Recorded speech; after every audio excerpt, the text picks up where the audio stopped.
मी बनवणार आहे लुसलुशीत मऊ रवा डोसा। त्यासाठी मी 1 वाटी पोहा घेतलेला आहे। त्यात थोडंसं पाणी घालून दोनदा असं स्वच्छ धुवून घ्यायचं, पाणी निथळून घ्यायचं। त्यात 1 वाटी रवा आणि अर्धी वाटी दही टाकायचं आणि ते सगळं मिश्रण मिक्स करून घ्यायचं। ते कोरडं असेल तर त्यात थोडंसं पाणी घालून थोडं मळून घ्यायचं। असं सॉफ्ट झालं ना की मग ते आपण मिक्सरच्या भांड्यात काढून घ्यायचं। तर मिक्सरच्या भांड्यात टाकलं की थोडंसं नॉर्मल पाणी टाकून थिक पेस्ट तयार करून घ्यायची।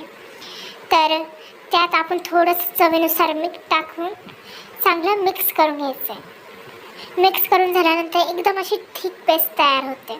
तर आपण तवा गरम करून घ्यायचा आहे, त्यावर थोडंसं तेल लावून घ्यायचं आहे कांद्याने। तर त्यावर बॅटर टाकून मस्तपैकी ठेवायचे, त्यावर झाकण ठेवून मस्तपैकी तयार करून घ्यायचे। हे बघा, आपली लुसलुशीत आणि मऊ डोसे तयार झालेले आहेत। तुम्ही चटणी कोणतीही वापरू शकता, लाल किंवा हेवी। तर व्हिडिओ आवडल्यास लाईक आणि सबस्क्राईब करा आणि कमेंटमध्ये नक्की सांगा कसे वाटले।